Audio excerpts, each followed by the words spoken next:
in New York City. We're actually at the Lucerne Hotel, just down the street from the American Museum of Natural History. And with me is Neil DeGrasse Tyson, astrophysicist, director of the Hayden Planetarium at the AMNH. Thank you for walking down here. And I want to do a follow-up on the last conversation we did. And we emailed. Did we talk about enough in that conversation? No, because obviously, because I'm so excited my glasses are falling off here. We said we were going to do a number of things, and I looked at the transcript of what we talked about last time, and in your last email to me you said with video and high bandwidth nobody reads transcripts anymore. So, plus transcripts lose all interpersonal signals which are fundamental to a live interaction. So, leaving me to wonder why you would transcript anything at all. Well, because people at home find this stuff useful, actually. What people? They look at this. Anyone with a computer, if they have the option to watch the video, would surely watch the video. But what do you think they're losing in reading a transcript? Everything. Yeah, if I were an automaton, then there's no difference between my words and the transcript. But I'd like to think that I'm a human being interacting with you at a time and a place, in a moment. And that involves pauses between words, expressions, what your eyebrows do, whether something was thought of as humorous by the interviewer.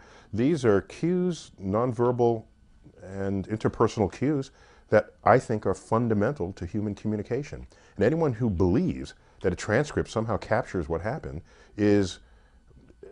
cannot possibly be a communicator themselves. I don't know what it is they're valuing. They think the word is the means of communication that matters. And most of human interaction that we value doesn't even come through words. Okay, 2 points there. First of all, this is a useful referential tool, however, to go back and see what was actually said. Your second point, which is a good one, the whole notion of social... So does the sliding button on a video. social interaction. That happens right? even a little faster, but go on. But the social affective neuroscience, there's an entire journal on this sort of stuff right now, and you're exactly right. There's a great deal of new work in neuroscience which is looking at interpersonal communication, how people interact, facial expressions, so on and so forth. There's an exhibit going on right now at the American Museum of Natural History on the brain, right? Were you involved in that? No, not at all. But no, we have whole teams of people and as the subject of new exhibits shifts from one subject to another, yeah. I should say as the themes of exhibits shift from one subject to another, we tap different scientific expertise among the departments of the American Museum of Natural History. The brain is not astrophysics, so I was not involved. However, as host of Nova Science... Except I have a brain, right? So that I care, but I wasn't involved in designing it. But as host of Nova Science now, you must deal with neuroscience subjects. Multiple times and we you have. must have some thoughts about neuroscience. And you said in your email to me, happy to talk about the brain. I have opinions on where neuroscience can and should go. I do. Those opinions would be? Oh, I think neuroscience is the future of any understanding of who and what the human condition is and is all about. The behavior, one of the great challenges, of course, is you can't stick a person in a box and perform brain experiments on them. You can't do that ethically or legally, and so the brain, it seems to me, is one of the most intractable subjects of a scientific investigation. And so for that reason, neuroscience has lagged other sciences in where we are and how far we've come, and it's understandable. But by the same token, it has the most yet to reveal to us about human behavior, about mental illness, about what drives our emotions, our hate, our love, our passions. There are people who are certain that these are places science will never reach. In fact, they almost boast. They'll say, science will never explain love, or never explain why we like a work of art. And so I ask them, do you say we'll never do it because you don't want us to ever do it? Or because you don't think it's possible? Because I can imagine tests for what love is, for whether or not you'll like a painting. It's not too hard to imagine. Consider, for example, we map the entire neurosynaptic phenomena in the brain. Then you put a painting in front of the viewer and watch what gets fired in their brain. Okay, watch which parts are excited. That's interesting. Show that same painting to other people who also like it. If the same part of the brain is getting stimulated, then there's a cause and effect here about the content of a painting, a stimulus, a visual stimulus, and the reaction of the human brain to that stimulus. So if you do that enough times, you could invert the experiment and say, what happens if I put a painting in front of you and purposely tickle that part of your brain? What would you then feel about the painting I put in front of you? I bet you, this is plausible, that if I put a blank wall in front of you, tickled the part of the brain that you expressed when you liked a painting, that you'll like that blank part of the wall. I bet you. That's my bet. If these tests come out in this way, I think it tells us, it will tell us, that all emotion is simply what gets stimulated in your brain and what does not. All belief systems that are not evidence-based would be triggered by simply what gets triggered in your brain and what does not. And so that is all, I think, in the future of neuroscience. And if it doesn't reveal itself that way, that's interesting too. If the two of us love a painting or a sculpture or a work of music, and different parts of our brains are being stimulated, that's interesting. That tells us it's more intractable than we ever imagined. I'd want to know that as well. But all those answers are going to come from neuroscience. It's not going to come from psychologists. It's not going to come from physics. People imagining that quantum physics is somehow, I think that's overreaching at this point. Devil's advocate position would be that you're describing a kind of a reductionist position there, that, you know, all we are is our brains. Right?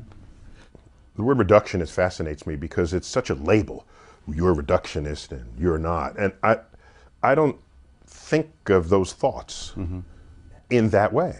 When I think of what I do, I ask, brain is a pretty mysterious place. We don't understand it yet. Let's part the curtains and see what's behind it. That's quite natural, I think. If you want to label that reductionist, okay.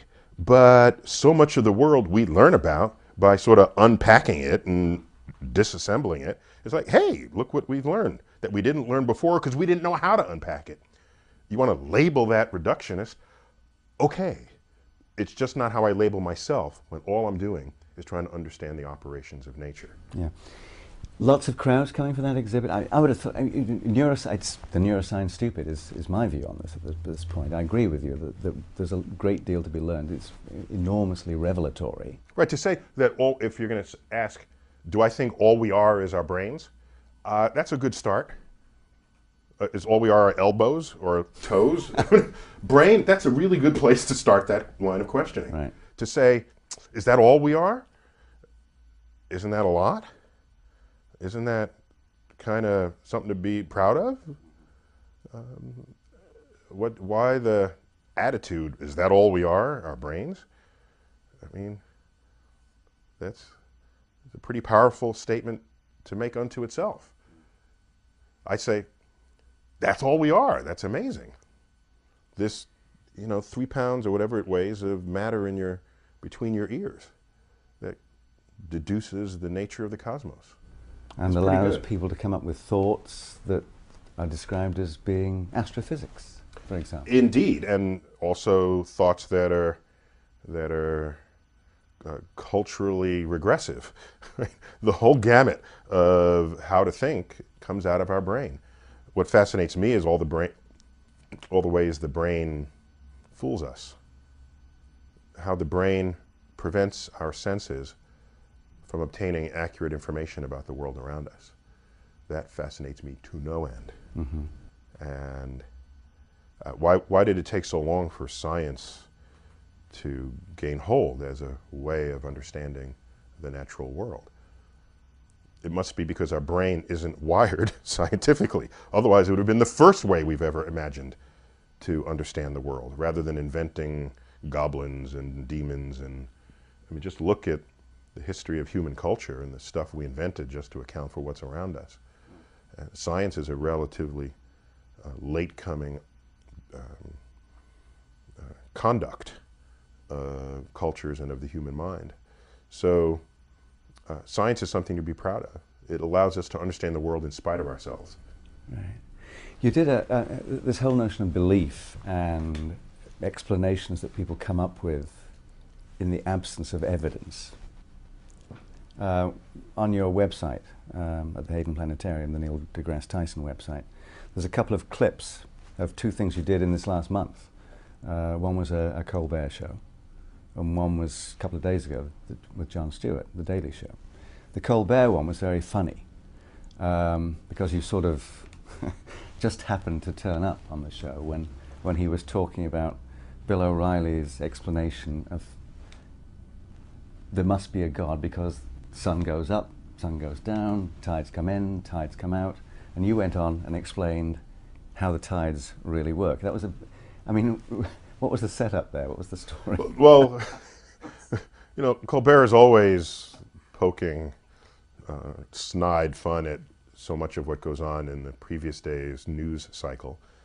And they came upon Bill O'Reilly in a rebuttal to a conversation with the head of the atheists organization. And he says, tide comes in, tide goes out, you can't explain that.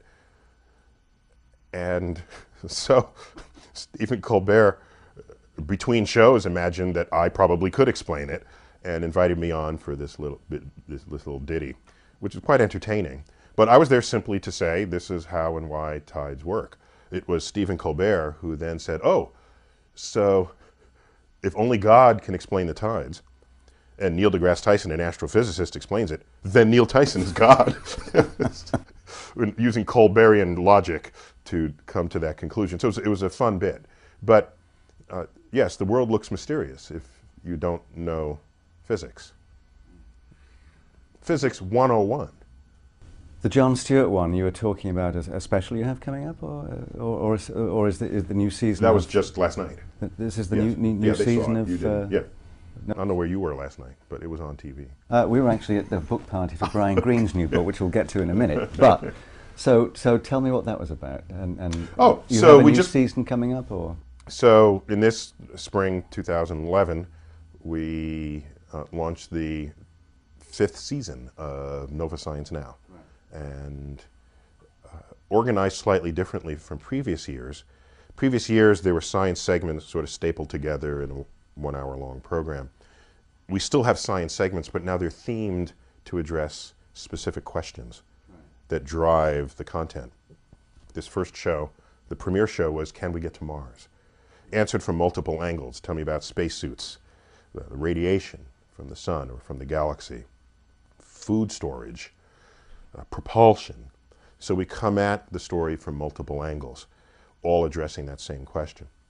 Other shows, one is Can We Live Forever? One is How Does the Brain Work? Another one is What's the Next Big Thing? So it allows us to sort of shape our discussions more coherently when the show is being discussed. rather than just a potpourri? That's Yeah, I happen to also like potpourri, but it's harder to tell another person how to wrap their brain around what it is we had in mind for the show. So when does What's the Next Big Thing coming up? And I have to recheck the schedule. What is the next big thing? Every couple of weeks. Can't tell you at this point. You have to watch the show. All right. So this Mars thing that you were talking about to Jon Stewart, you said that was one of the things that particularly grasped you. I mean, and it was we lead off with the Can We Get to Mars? practicalities of it, wasn't it? The Yeah. sheer. Yeah. And there's another dimension of this that doesn't go as recognized as I think it should be, and that is what's the psychological state and health of the astronauts. Once they leave Earth, they're gone for 3, maybe 4 years in the same confined space with the same set of other people. So maybe you need really socialized people, or you can go the other extreme and maybe be just as stable by sending 6 hermits who don't want to talk to anybody and are just fine being alone. You give them some really thick novels and a Netflix account, and they don't need to talk to anybody. I mean, I don't know what the answer to that is, but it doesn't have an answer yet because we haven't had to think about that problem. And yet it is a very high-ranked issue in the consideration of what it will take to go to Mars successfully. Yeah, wasn't a book just came out called Packing for Mars? Packing for Mars, that's right. I only read the reviews of it, and it was quite entertaining. I didn't get a chance to read the book itself. But yeah, it's trying to think about Mars as what are the practical things you need to consider. Yeah. All right. Something else I picked up here, another book that came out recently. When we began our last conversation on this hallowed thing, a transcript, we were talking about the demotion of Pluto, and you being called a Pluto demoter. Since then, Mike Brown, Caltech astronomer, has produced a book, and he's basically called. It was called "How I Killed Pluto and Why It Had It Coming." Have you read Mike's book, or did you guys? Yes, in fact, I wrote a review for it that'll appear in Nature in just a couple of weeks. Okay, yes. so what's the latest stage on the demotion of Pluto and the death of Pluto? It hasn't changed. And Mike's thing. The vote of the International Astronomical Union remains intact. The Mike Brown's angle in his story folded in with a lot of personal vignettes on how he met his wife, how he juggled the discovery of the largest object in the outer solar system, even bigger than Pluto, with the birth of his daughter. So there's a lot of sort of social, familial storytelling that is mixed in with the science. And in that way, by my read, it made it a rather charming book for those who might otherwise feel uncomfortable venturing into a science book. Right. In it, he makes the case that since he discovered Eris, at the time measured to be larger than Pluto, if Eris is not labeled as a planet, then it would weigh down Pluto with it. Right, It's bigger than Pluto. And how would you have something bigger than Pluto not be a planet and have Pluto be a planet? And so the premise, How I Killed Pluto premise, is that he discovered something bigger than Pluto that he doesn't think should be called a planet.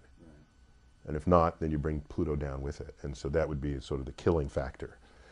Recent measurements of the size of Eris place it at slightly smaller than Pluto. Oh.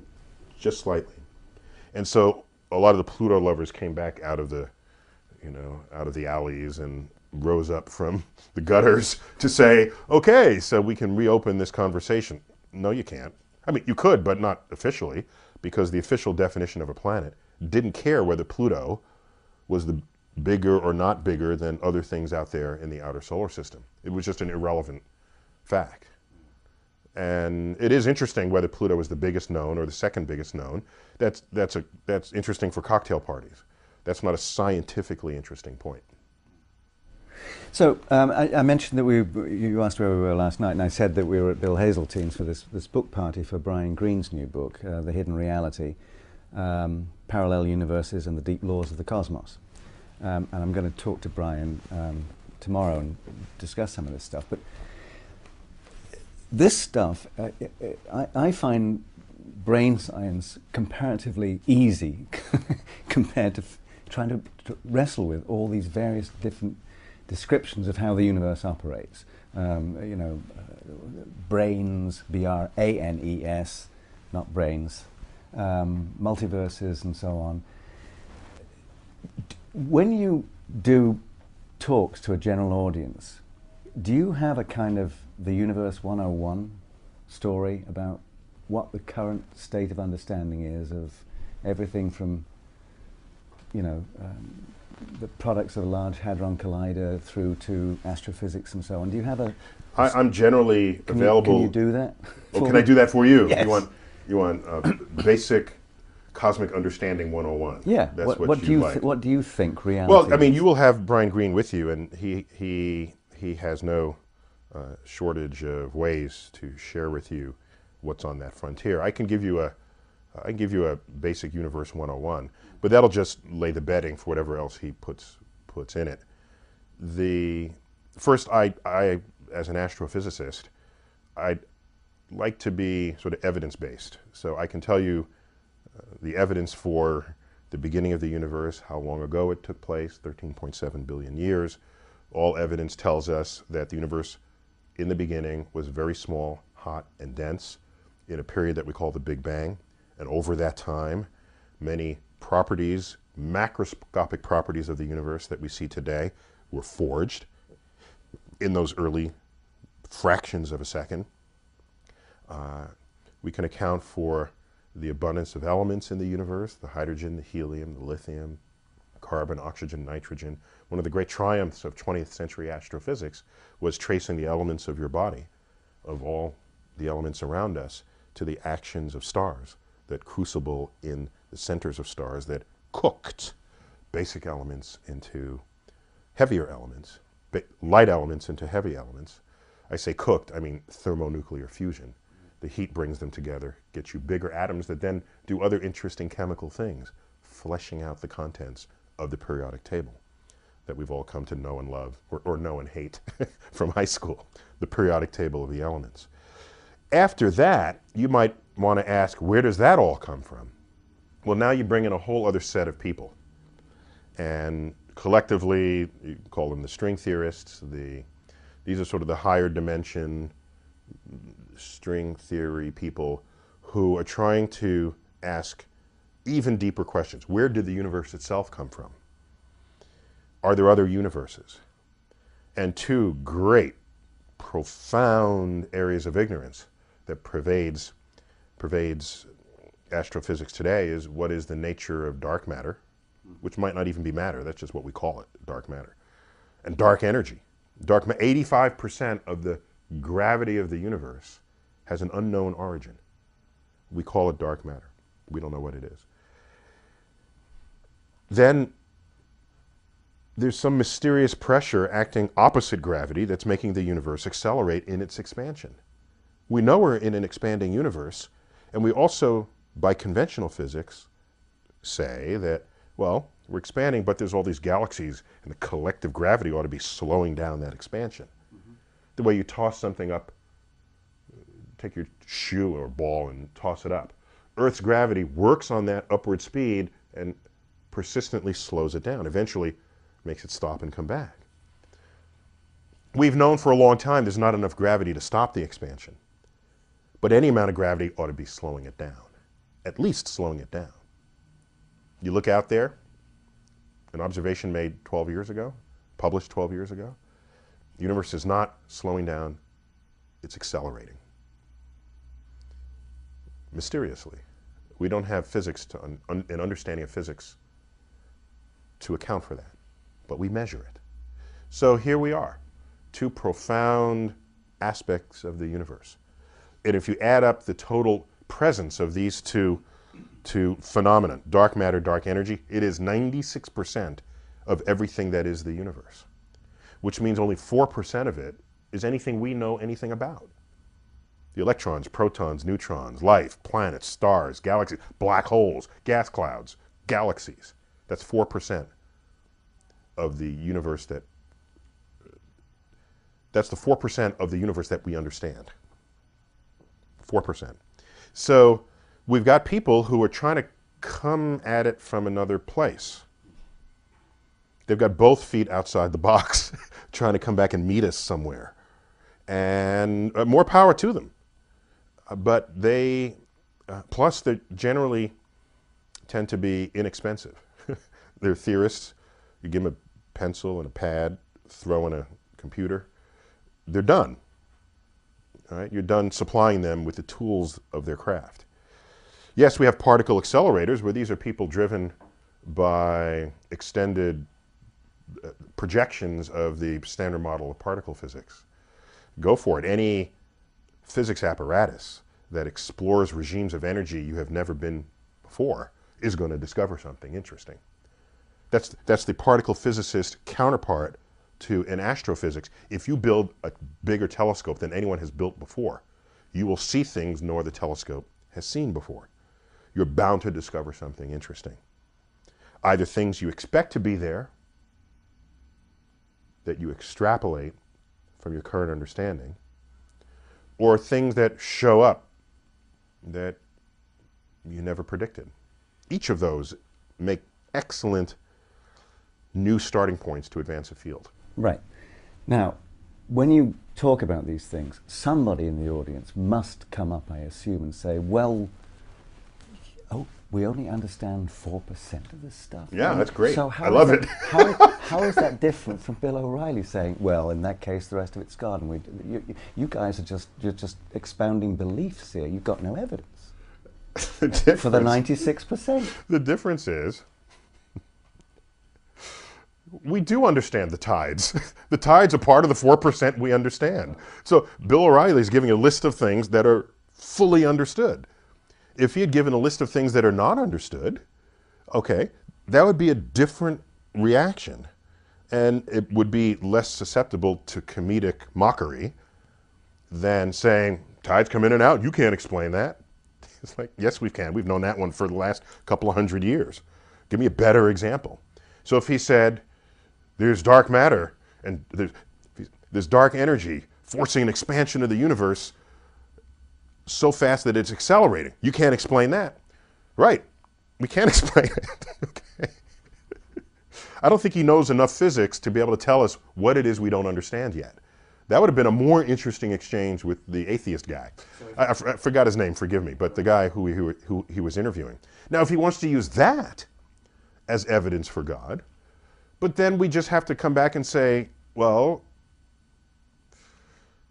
doesn't mean if you don't understand something and the community of physicists don't understand it, that means God did it? Is that how you want to play this game? Because if it is, here's a list of the things in the past that the physicist at the time didn't understand. And a talk show you might have conducted 200 years ago would have said, the planets do retrograde? Can't understand that, must be a God. And we'd say, you're right. And then 10 years later, we understand it, so what do you do?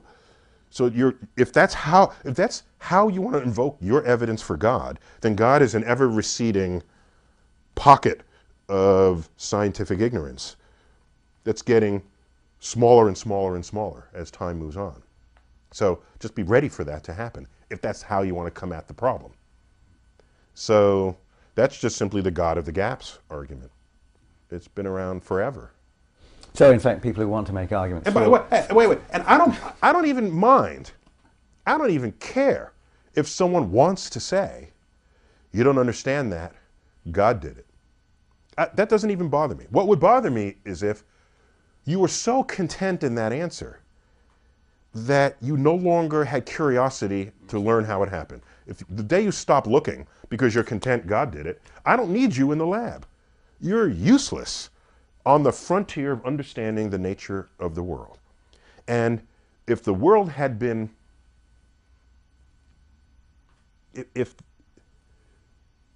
I'm glad whoever those folks are, there aren't that many of them. Because if they dominated the world, we'd still be in the cave. We would have never left the cave.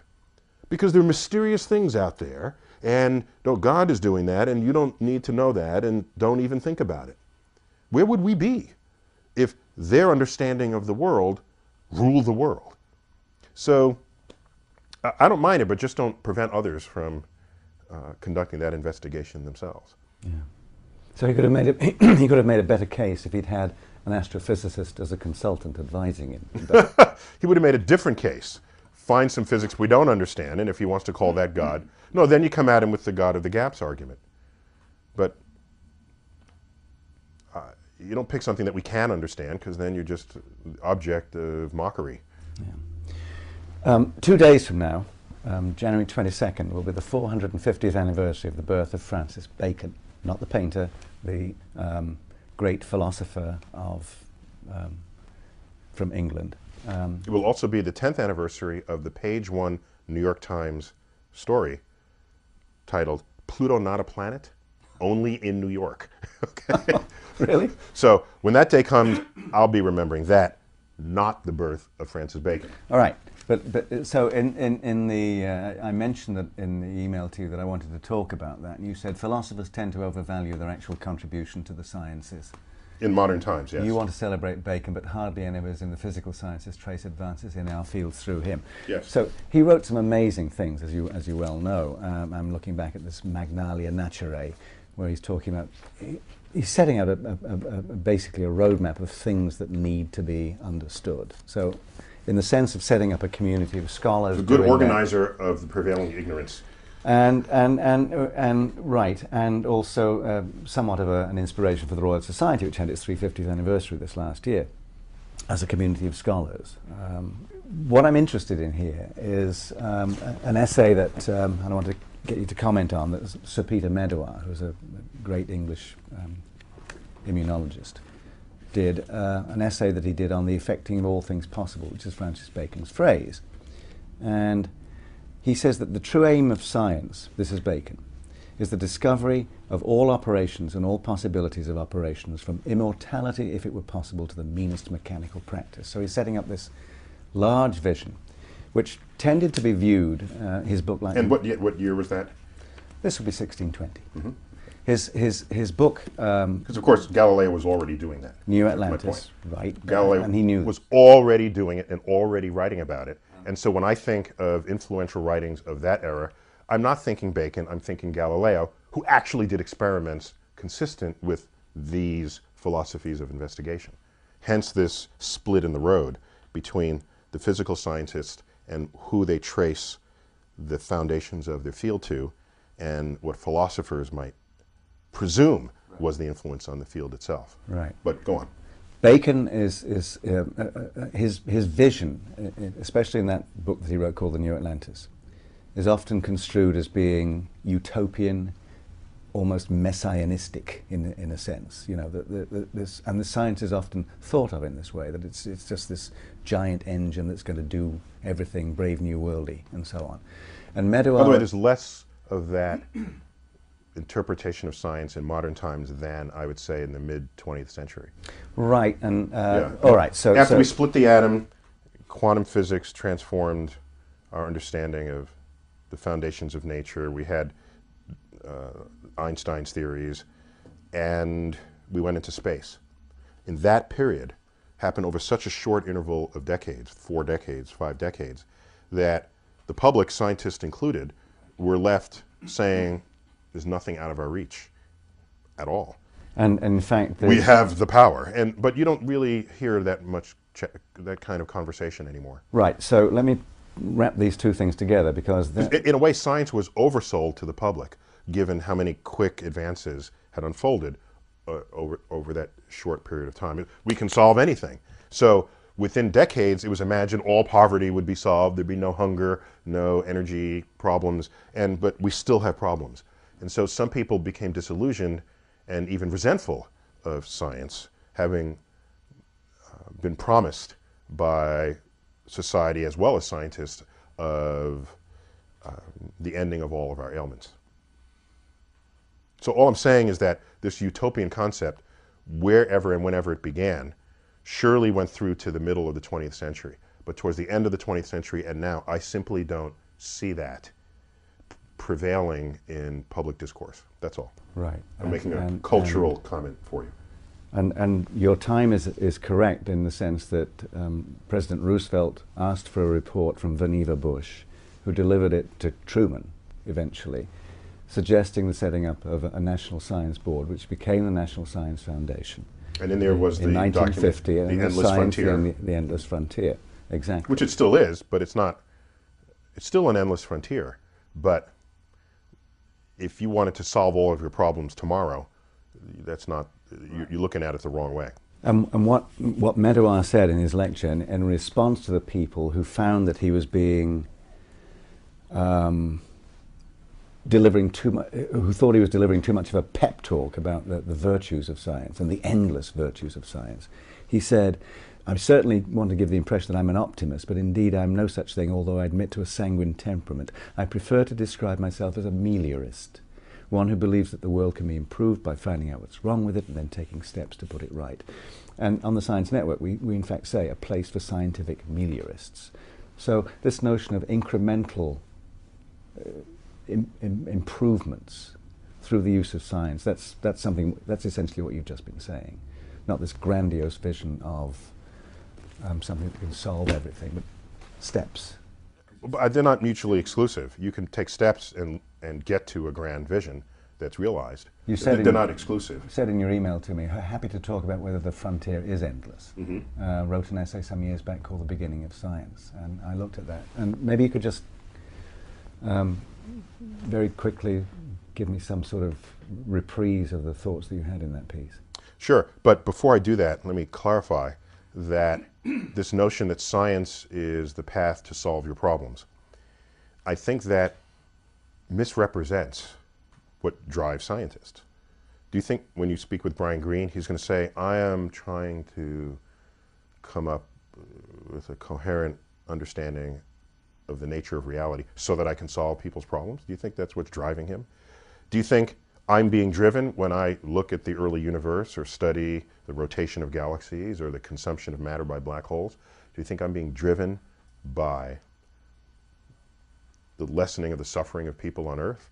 Most research on the frontier of science is not driven by that goal, period. Now, that being said, most of the greatest applications of science that do improve the human conditions comes from just that kind of research. Therein is the intellectual link that needs to be established in an elective democracy where tax-based monies pay for the research on the frontier. Because people are saying, why are you researching that when you should be finding a cure for my disease? Okay, and I don't have a problem with that. But did you know that we diagnose your disease using an MRI? And what is the physical principle behind the magnetic resonance imager? It came from a physicist who is an expert in atomic nuclei, wondering how you would detect this in interstellar space.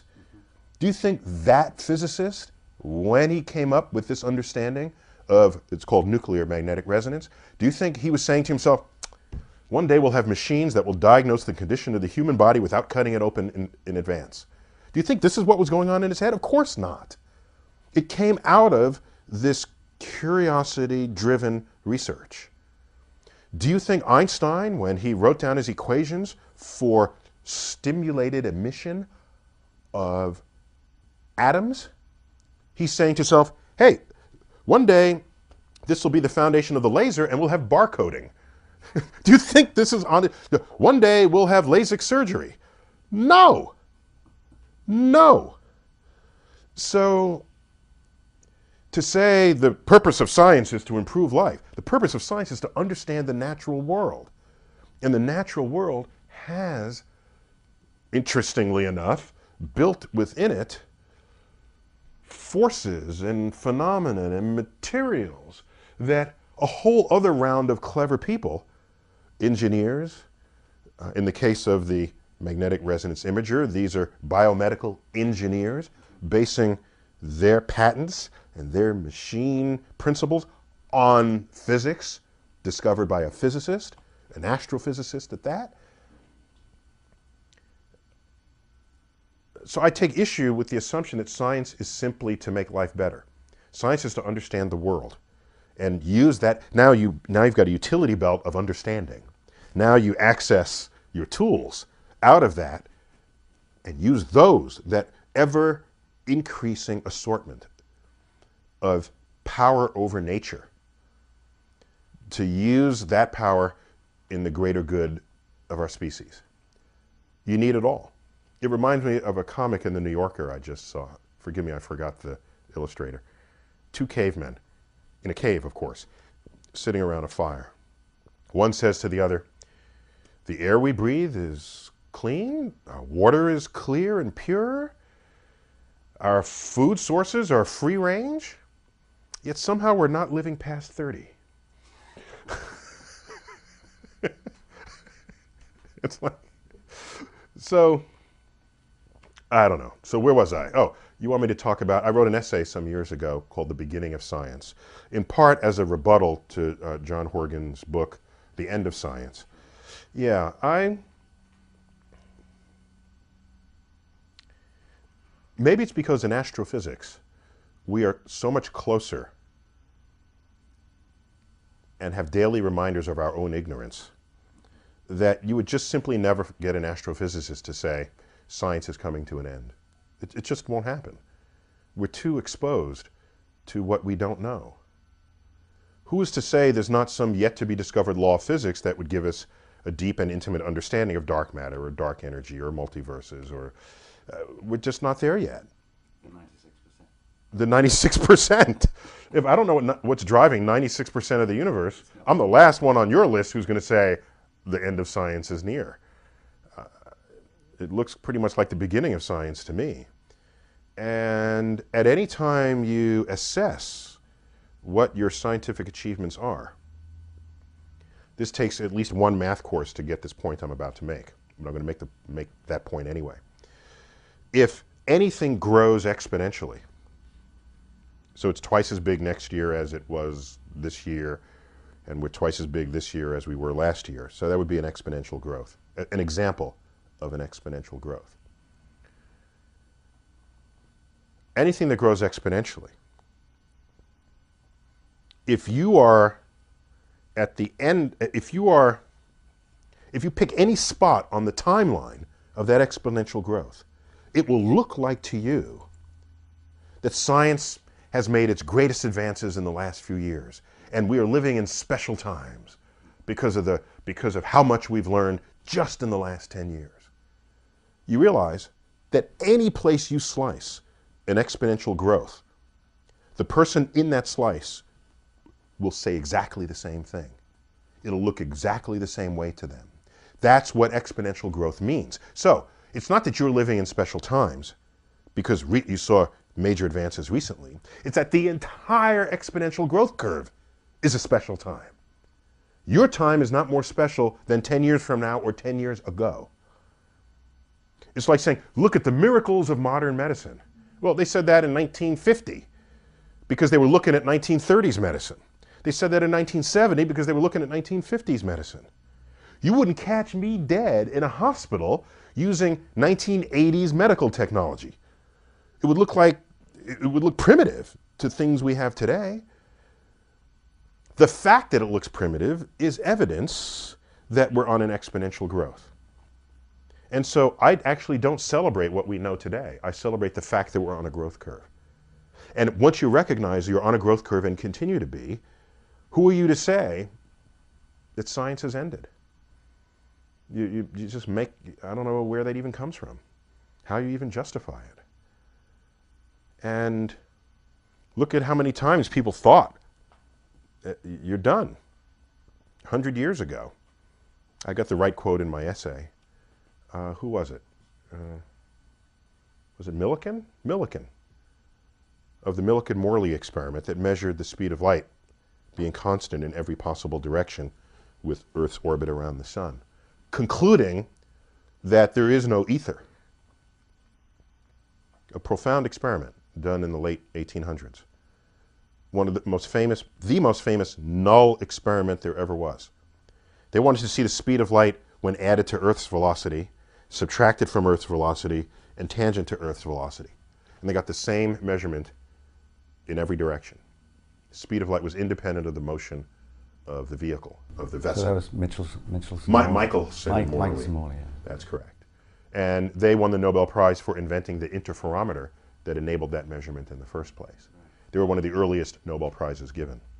So Millikan, Nobel laureate, did important physics, says all of physics is basically done. There are just a few clouds on the horizon, but we'll take care of that. And most any advance in physics is just fleshing out a few more decimal places. I think it's Millikan. If I'm wrong, but it's someone in that period, a contemporary of his, if not him himself. And if it's just a matter of putting in a few extra decimal places in the measurement of physical constants, then that'd be interesting. That would be, yeah, physics is done. So what would happen shortly after that? Quantum mechanics, quantum physics would be discovered. Relativity would be discovered. The expanding universe would be discovered. Particle physics would be discovered. The atom would be discovered. The electron, the proton, the neutron, neutrinos. all this happened after he said, we're almost done. That's just embarrassing. That's so I think the people who say we're almost done, they haven't read history, because they're just setting themselves up to have egg in their face 10, 20, 30 years from now, when we're in a whole other zone about how the universe works. Your piece actually says 1894, soon-to-be Nobel laureate Albert Michelson. Oh, it's Michelson, not Millikan. It was Michelson. Okay, so I was half right. Michelson, Millikan. But you also went on to quote your favorite person. But Millikan, of course, he did the famous oil drop experiment. So thank you for correcting me on that. Michelson and Morley, and we're referring to Michelson. Yes. Right. Last time we spoke, I asked you who you wanted to bring to your dinner table, and you obviously did this wonderful talk about Newton. And in this piece itself, Isaac Newton for dinner, for sure. In this piece, you actually said, you actually used the great Newton quote, "I do not know what I appear to the world, but to myself I seem to be only like a boy playing on a seashore, diverting myself in now and then finding a smoother pebble or a prettier shell than ordinary, whilst the great ocean of truth lay undiscovered before me." It's one of your favorite quotes. Indeed. That was true then, and it remains true, except the ocean of undiscovered truth is now a different ocean than it was back then. Yeah. Do you have any other favorite scientists apart from Newton? Einstein's up there. Yeah. Yeah, he's up there. I like the candor of Richard Feynman. You look at his physics, and hey, there's a great physicist, and then you just hang out with him, which I never had the privilege of doing, but you see videos of him, and he just would have been a fun guy to hang out with, and just to think about how he views the world. The insights that can come from someone who has that much command of the laws of physics can be quite enlightening. Yeah. I remember even on the levels of just what you have for breakfast. I remember going to a birthday party for John Lilly, who was the scientist who worked with dolphins and did the flotation tank, the sort of isolation flotation chamber. It was in Malibu, and John Lilly was having a birthday party, and Feynman, Richard, was there playing bongos, as he was wont to do, and he used to use the flotation tank as well. It was kind of fun. He was a very exploratory guy. So in terms of communication of science, which you do on a daily basis, are you comfortable about the way that's going, or do you think you know, a few years that ago, the reduction of journals and so on, and newspapers sections and so on? Yeah, all newspapers are shrinking in every way, so one can't uniquely implicate the loss or the reduction of science sections in what is otherwise, to me, looks like a ship ready to go over a cliff. The entire publishing industry in the face of the internet. So I don't think that's what's important to discuss here. What's important is 20 years ago, 30 years ago, Carl Sagan's Cosmos appeared. At that time, 1980. Yes. Okay, Right. That's a whole generation ago. At that time, people heard of Jacques Cousteau, and who's the guy, the animal guy? Marlowe Perkins, and Carl Sagan. There was, and you could go months channel surfing. Of course, that's not what they called it back then. Back then it was getting up off your butt to change to turn the channel. Back then you could go months and never hit a program on science. Never accidentally bump into one on what was no more than a dozen channels. Today, practically any time you turn on your television, if you have any basic cable service, you know, slightly above basic cable, 100 channels, 2 or 3 times a day you could channel surf and stumble on programming inspired by science, either quality science fiction or a medical program or a program on black holes, Big Bang, Search for Life, the galaxy, the climate. And not only that, back then there was Carl Sagan and hardly anybody else. I've been commonly analogized in my activities to what Carl Sagan had done. But the fundamental difference is when Carl Sagan did what he did, he was alone. In an academy that did not respect that kind of behavior. That is the academic world. I exist in the wake that he left behind that is wide enough for not only me to occupy it, but a dozen other people I could just list for you here and now. So that what then was the singular contribution of one man is now an enterprise. There are shows on the universe, and I'm as visible as I am. There's shows on the universe where I'm not even in them. They've got some other host, and they're interviewing other scientists. And people said, well, would you rather have been? No. The real health of bringing science to the public is when it's not funneled through one person.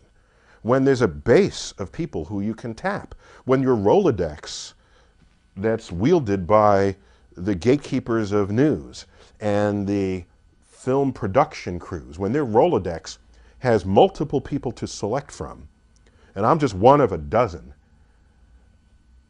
then you know the communication of science is healthy and growing. When one of the most successful series on the History Channel, at one time thought of as the Hitler Channel, because all their shows seemed to be on the Second World War, when one of their most successful series ever put forth is on the universe, I can only praise that fact. So you ask, how are things going? I think they're going very well. Better than I would have projected for it. And I don't measure that by how many times I'm asked to appear. I measure that by how many times my colleagues are asked to appear. I measure it by how many of my colleagues now care about their ability to deliver, if not a soundbite, certainly an account of their field that is accessible to an uninitiated public. And I do it, as best as I can judge, without cost to my professional standing. It doesn't always accrue to it, but in the days of Carl Sagan, it certainly would have subtracted. At least now, in astrophysics, it is neutral to your professional standing. And that's all I could have hoped for, coming in the wake of Carl Sagan's pioneering efforts. And by the way, I don't see the same thing in other fields necessarily. I don't know that other fields, since they didn't have a Carl Sagan pioneer, I don't know that they treat their own colleagues in the same way. I don't know that it's happening that way in biology or chemistry or geology. I don't know, and I don't think it's at the level that we enjoy in the astrophysical fields. We did a panel recently, which is still on the Science Network homepage, which is on the origins of morality, and there was Steve Pinker, Pat Churchland, Sam Harris, Simon Blackburn, Peter Singer, Lawrence Krauss, and it was in Arizona at ASU, the Hall Gamage Auditorium, and there was over 2,000 people turned up for that. So there's obviously a need out there for this sort of thing. More evidence. I would say not so much a need, but an appetite. Appetite for getting closer to the frontier through the efforts of physicists, scientists who are on that frontier. It's not being interpreted by a journalist. It's the scientists themselves. And that's the evidence that the value of bringing science to the public has made its way deep into the inner sanctum. I asked you this question last time. I'm going to, if we look and you know, because it's on the transcript. If we look back at the transcript or watch the thing again, God forbid. But let me ask you again. What are you optimistic about? With regard to, could you be a little more specific? Well, all right. To your discipline, to your function as a communicator. I mean, do you? I'm optimistic. every next day that I'm alive, I see more and more people valuing what science means to the world and to them. I see more and more people rising up, no longer simply accepting fuzzy thinking in the world. There might have been a day, for example, where Bill O'Reilly would have said, tide goes in and out, you can't explain that, and it would have gone uncontested. So the change is not that people aren't still saying underinformed things. The change is that if you're in power and you say something underinformed, there are people out there with a voice who will take you to task for having done so. And at the end of the day, that can only make a stronger society. A society that is the kind of democracy you want to live in, where people vote from an informed platform and knowing the difference between something that is their opinion and something that is a fact. The famous skeptical mantra, you're entitled to your own opinions, but not entitled to your own facts. And not enough people understand that distinction. I see a strong enough movement, so I'm optimistic that clearer heads will prevail as we go forward. And a very natural consequence of being clear-headed is being attracted to the fruits of science, because that's as clear-headed an enterprise in this world as there ever was. Which is a great note to close on. Thanks very much, Neil DeGrasse Tyson.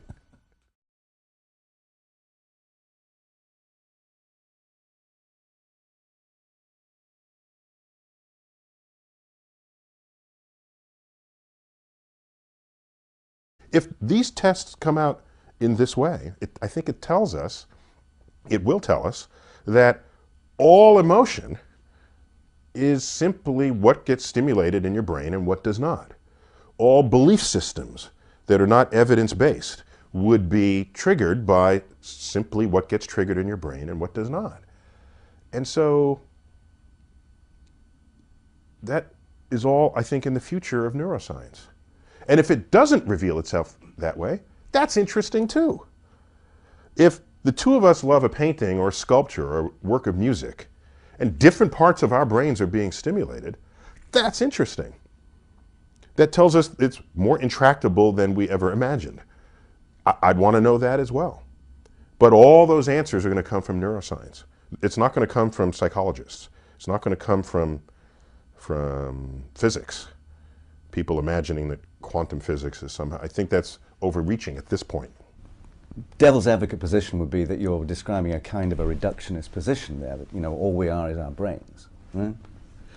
The word reductionist fascinates me because it's such a label. You're a reductionist and you're not. And I don't think of those thoughts in that way. When I think of what I do, I ask, brain is a pretty mysterious place. We don't understand it yet. Let's part the curtains and see what's behind it. That's quite natural, I think. If you want to label that reductionist, okay, but... Now, you must deal with neuroscience subjects. Multiple times and we you have. must have some thoughts about neuroscience. And you said in your email to me, happy to talk about the brain. I have opinions on where neuroscience can and should go. I do. Those opinions would be? Oh, I think neuroscience is the future of any understanding of who and what the human condition is and is all about. The behavior, one of the great challenges, of course, is you can't stick a person in a box and perform brain experiments on them. You can't do that ethically or legally, and so the brain, it seems to me, is one of the most intractable subjects of a scientific investigation. And so for that reason, neuroscience has lagged other sciences in where we are and how far we've come, and it's understandable.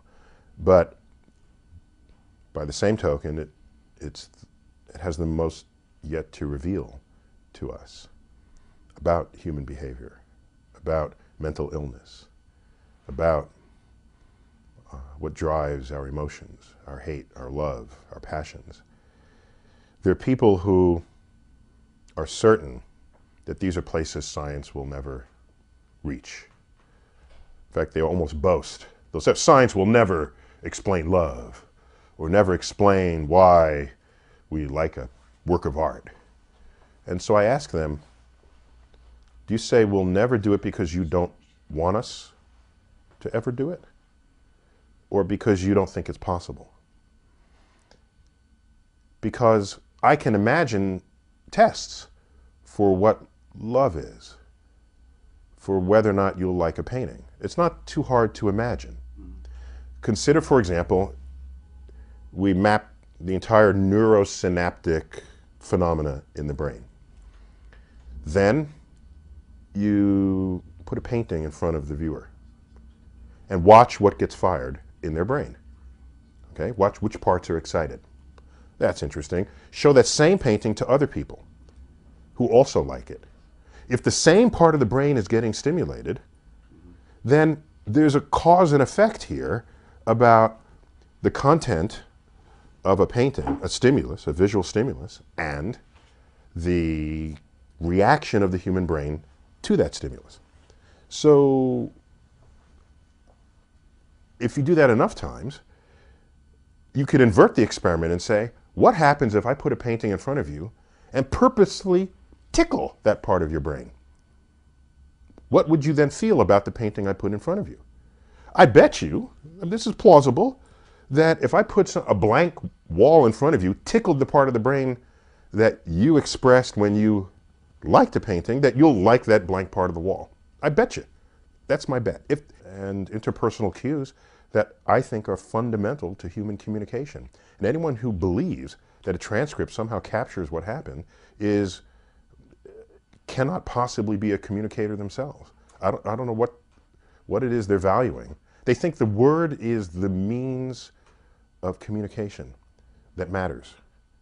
And most of human interaction that we value doesn't even come through words. Okay, 2 points there. First of all, this is a useful referential tool, however, to go back and see what was actually said.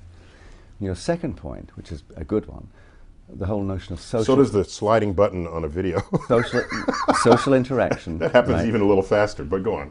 But the social affective neuroscience, there's an entire journal on this sort of stuff right now, and you're exactly right. There's a great deal of new work in neuroscience which is looking at interpersonal communication, how people interact, facial expressions, so on and so forth. There's an exhibit going on right now at the American Museum of Natural History on the brain, right? Were you involved in that? No, not at all.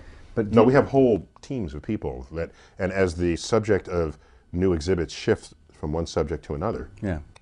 I should say as the themes of exhibits shift from one subject to another, we tap different scientific expertise among the departments of the American Museum of Natural History. The brain is not astrophysics, so I was not involved. However, as host of Nova Science... Except I have a brain, right. So that I care, but I wasn't involved in designing it. But as host of Nova Science...